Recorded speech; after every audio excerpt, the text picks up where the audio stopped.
Welcome to All Villa, No Filler. Remember to subscribe to the show. Follow us on Spotify, Apple, YouTube, and wherever you get your podcasts. The transfer season has begun, and Aston Villa, as ever, have been linked with a few star Spanish names. They include Villarreal's Alex Baena, Barcelona's Ronald Araujo, and PSG's Carlos Soler. Today, I'm joined by Ruairidh Barlow, who is editor at Football España, to find out more. Ruairidh, firstly, thank you for coming back onto the podcast. So we'll start with Alex Baena because that's a link that just really hasn't gone away at all. And I know Unai Emery's worked with him before during his time at Villarreal. So what type of a player is Alex Baena? Yeah, Baena is probably of three the most exciting, certainly for Villa fans, I think, and perhaps probably the most likely as well. But he is very versatile. He's a player that I think he fits the Spanish mold of those kind of attacking players, those midfielders that generally tend to play a little bit further forward than necessarily as a pure central midfielder or tend to play in a three. And Baena has played also out wide as well. He's played behind the striker. He's played all across that kind of 4-2-3-1, if you were to put that into kind of formational terms. He's played all across that three. He's played as a central midfielder. He has everything you could possibly want, I think, from a creative player in the middle of the park. He's got technique. He's got the ability to whip a cross in. He's got a venomous shot. He can go past a man as well. For me, really, he's been one of my favorite players in La Liga this season, and it's no exaggeration to say that he's got a just case to say that he's been the most creative player in the division this year as well. And I think if Villa were to get him, they can argue that they're getting the brightest or most promising player outside of the top two in Spain. Wow, yeah, he's very young, isn't he? I think he's just 22, and I think 17 assists in all competitions this season. So that's a pretty extraordinary total, to be honest. I mean, yeah, just how good is he? Do you think he could be playing at the very, very top in future? Yeah, I mean, well, Barcelona and Xavi, they tend to be linked to a lot of players, but the word is that they're very much into him. And I think if in a different era or if Barcelona had a bit more money, they would 100% be going after them. Baena, there's he's obviously a little bit raw because he's 21 and because he has things to iron out of his game. Especially, I think one of the things that makes him so good is his competitiveness. He has that edge, and I think it's something that you saw. And I hate to get drawn into too many comparisons here because comparisons are the death of footballers. But David Silva had that kind of a little bit of a competitive edge that you saw every now and then, and now Baena has that edge, despite being kind of a smooth technical player, a player that you notice for his dribbling, his passing, and his attacking play. But he does have that kind of streak in him, and that streak has gone beyond him at times. I think he's had a couple of red cards. He's not afraid of putting a challenge in, and I think it's a benefit for him. I think it's one of those things that if he can channel right, and I think Unai Emery will be able to channel that just fine. That's maybe his biggest kind of thing to work on. But how good can he be? I think there's a good chance he's in the Spain squad this year. I think, yeah, you could see him playing in any of the kind of top six in the Premier League, which includes Villa right now, obviously in the Champions League, and yeah, beyond that, kind of the top teams in Europe as well. I think Baena this season has demonstrated all of his talent. He's demonstrated all of the things that he can do and the wide variety of skills that he has. But it's important to notice the context that he's been doing this in. I mean, Villarreal, they're probably going to finish about eighth or ninth place this season, just outside the European spots. But this has been a dreadful season for them. They've had three managers. Things have not worked until about February time when it started to click again under Marcelino and things had been improving. But Mm. yeah, it's been a team in turmoil. And Bayern has been one of the people that has grabbed this team by the scruff of the neck and dragged them forward. And you look at Quique Setien, who's the previous manager. You look at some of the players, some of the managers that he's had. Marcelino, who's probably a little bit more similar to Emery in terms of how intense he is, and he's maybe a little bit more aggressive in the press than Emery is. But he obviously came through under Emery too. He was the first manager that gave him his chance. He's worked under Michel at Girona, who is obviously the hot name in Europe as a manager right now for his Yeah. fantastic football. So you've got four or five, six different styles of manager or different systems that he's operated in, and every manager throughout that range has found a way to use him and found a way to use him effectively. Wow. So I can definitely see how it'd be an Emery style player with particularly with that versatility and creativity. You mentioned Barcelona before. Do you think there'll be a big market for him this summer? And if so, what sort of a transfer fee do you think Villarreal might be looking for? Yeah, it's an interesting one. I don't really understand why there's not more people in for them. Sometimes that can suggest that they are, but they just haven't made their move yet or haven't appeared. I think that's sort of the sort of thing that you can see with Nico Williams, who we spoke about last summer, who, Yeah. yeah, Villa obviously interested in him and like him and could potentially make that move, but there's a lot of clubs that are going to be in for them as well.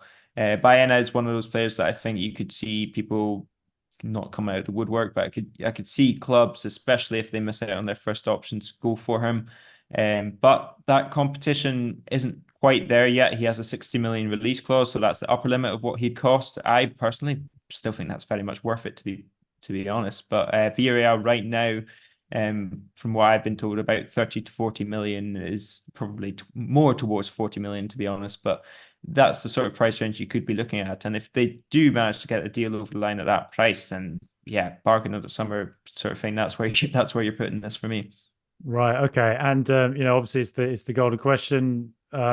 Generally, Spanish players moving out to the Premier League seems to cope with it very, very well. To be honest, in the last 10 years, certainly. But do you think Baena, physically, I guess the Premier League, it's different to La Liga. Do you think he'd cope well in the Premier League? I think he'd be okay. Yeah, I think more with Spanish players these days, for me, it's more of a concern just in terms of kind of moving countries at a young age.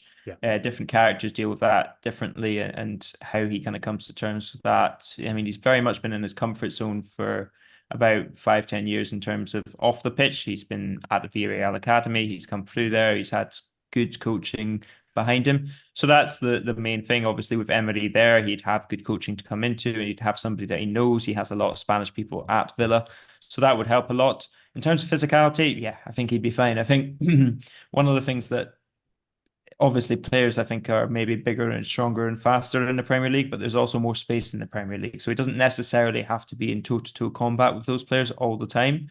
And yeah, like I said, he has that chippy edge. He won't be afraid to give someone a kick, hopefully not while VAR are looking at him, but yeah, he won't be afraid to kind of stick up for himself, so to speak. I like to hear. Yeah, so we move on to another player that Villa have been linked with this week, just in the Spanish media. I sort of feel that if a player's linked away from a club in Spain, I think Aston Villa's probably got an easy name just to pluck out just because of the financial power in the Champions League and the Spanish links we have. But, Monchi, our sporting director, was seen in Montjuic at Barcelona's temporary stadium. And the rumor going around the Spanish media is Ronald Araujo, although it seems to be a bit up and down. Some say yes, some say no. But look, I mean, do you know what the latest is on Ronald Araujo? And do you think he'll stick around at Barcelona, or does it look like he is on the move? Yeah, it's an interesting one. In terms of the Villa rumors, I'll be honest, I find it hard to see him leaving for a club that isn't necessarily challenging for a title. With all due respect to Villa, and maybe they could be next season, you never know. But yeah, I can see him leaving Barcelona this summer, but I think it's more likely to be to a Bayern, um, maybe PSG, who knows? Manchester United, even just for the name, because obviously United are not doing too well, and perhaps that Champions League does give Villa an opportunity to recruit Araujo if they can sell him on it. But yeah, he will probably move. From my point of view, I think he's the one of two saleable assets that Barcelona have that they can fetch a big price for. That big price they want is 80 to 100 million, but they're not in a good negotiating position. So maybe that comes down closer to kind of 60, 70 with variables, that kind of thing. And the other being Frankie de Jong, who's made it abundantly clear that he doesn't want to leave unless somebody can pull a rabbit out of the hat and extract him from Barcelona. So yeah, Araujo is always said that he's happy at Barcelona, but he's never ruled out leaving entirely, which is generally a good sign that he's not kicking up a fuss, but he's open to a move, or certainly understands that a move could happen. That's my reading between the lines. Fantastic player, I think. More than a few clubs will probably try and pursue him as well if he is available. Okay, and another Spanish player we've been heavily linked with as well, Carlos Soler, former Valencia player, 27 years of age, is at PSG, spent 2 seasons there, and he's sort of, I think he really started at Valencia, didn't he? There was a lot of talk about him, went to PSG, and it's fallen into a bit of a PSG trap slightly, where he's in the squad, but doesn't really feature as much as perhaps he would at other clubs. So, with Soler, what type of a player is he? he's a funny player, because he doesn't fit necessarily as neatly into a box as you'd like. You'd like to say he's a controller, or you'd like to say he's somebody that breaks the play up, somebody that crashes the box, but he does a bit of everything, and none of it necessarily stands out so much to the point where you're like, okay, this is what Soler is good at. He Mm. does have goals in him. He is good at getting into the box. I think he's a player that understands the game quite well. I mean, with Valencia, he was taking on quite a leadership role at the time at quite a young age. And when he left, it was because of their financial difficulties. But equally, it was a side that he had kind of a starting role and has always kind of had at Valencia. He operated sometimes in kind of a two in the middle, sometimes a little bit further forward. At times, he was played out on the right as well as kind of as part of a 4-4-2. So he's a pretty versatile player. He's solid in the sense that he's reliable in pass. He's good movement. He's got legs. He can finish, as I say.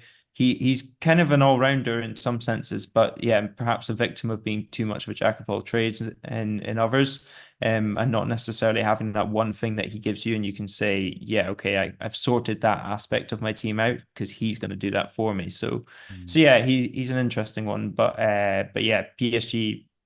You look at the quality, you look at the performances that Vitinha was putting in the Champions League, and it's pretty understandable why he's not getting game time.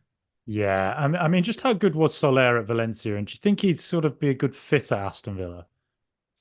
Yeah, I mean, I think he'd work in the Premier League pretty well. I think he has, yeah, perhaps that technical level and that understanding of the game is something that Unai Emery would be able to benefit and utilize very well. I mean, Emery, he's an expert at getting a lot out of his players. If you look at his Villarreal side, which is kind of the standout piece of his work in recent years, along with Villa.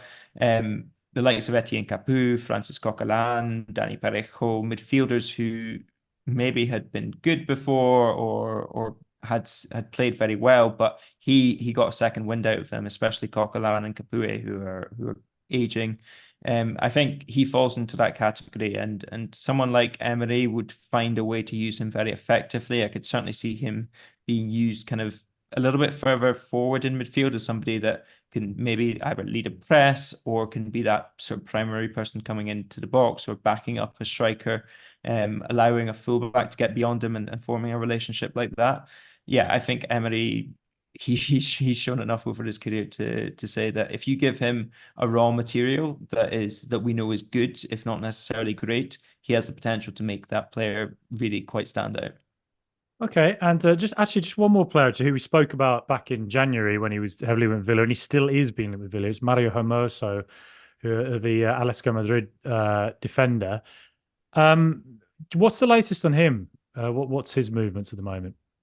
Good question. I mean, he's leaving Atletico Madrid. That much has been confirmed. He had an offer in December, which was turned down or not responded to. It's hard to know sometimes. But yeah, he was on about 4 million per year, 4 million euros per year, which for Villa perfectly affordable. I think he'll probably be looking for 5 or 6. This is his last big contract at 28 years of age, probably. So I think he will either end up in the Premier League or Saudi Arabia. There's been talk of Italy too, but less firm, it has to be said. And if he's looking for that kind of money, then City is probably not going to be his destination. So I think Villa definitely stand a good chance of signing him if he does want to go to the Premier League. Otherwise, Saudi Arabia could be a destination for him. There's been the odd mention of Barcelona as well, but I can't see them bringing him in either, to be perfectly honest. And he's a solid sort of left-sided defender, isn't he? From what I recall. Yes, Hermoso he's an acquired taste. Right. He's brilliant on the ball. I mean, if you look at Atleti's last title win in 2021 or two, I forget which now, but their last title win, he was the player that brought the ball out from the back. So without him, it didn't really function too well. And he was the player that was trusted with that build up and still is. You can see him moving into midfield from time to time today, and he's very adept at kind of picking out those passes from the back. Same kind of sense that Pau Torres would. Defensively, he does have his lapses. He has his moments. I'll be honest. I think if he does move to Villa, either he operates in a back three or he's not starting games. To be perfectly honest, I think they've got enough quality at the back to use ahead of him. And if he signs, he might be either rotation. He could be used at left back as kind of one of those hybrids. Okay, you're a left back and you're going to defend out there, but when we have the ball, you're kind of going to sit a little bit more. Simeone has used him in that role before. So yeah, he's brilliant on the ball. He can be good defensively, but he is part of the reason that Atleti have endured one of their worst seasons defensively in under Simeone, I think, in 12, 13 years. Okay, right, sure thing. Well, Rui, as always, it's been amazing to talk to you. Your knowledge of La Liga and Spanish football is just phenomenal, really. And I honestly could talk to you all week. You'd probably wanting to kick me out the door or something. But Rui, for those who don't know, where can we find you and your work online? Yeah, head to footballespaña.net, and for my Twitter at Ruairidh Barlow, Rui Barlow, and that's where I'll be posting anything I do or I'm on. But as always, Frankie, yeah, an absolute pleasure, and it's great to get a little bit of kind of Monchi and Emery time as a kind of a world away from where I am now. But it's nice to check in on them. Well, knowing Villa, there'll be plenty more Monchi and Emery time this summer with our links to Spanish football. So thanks again, Rory. Pleasure.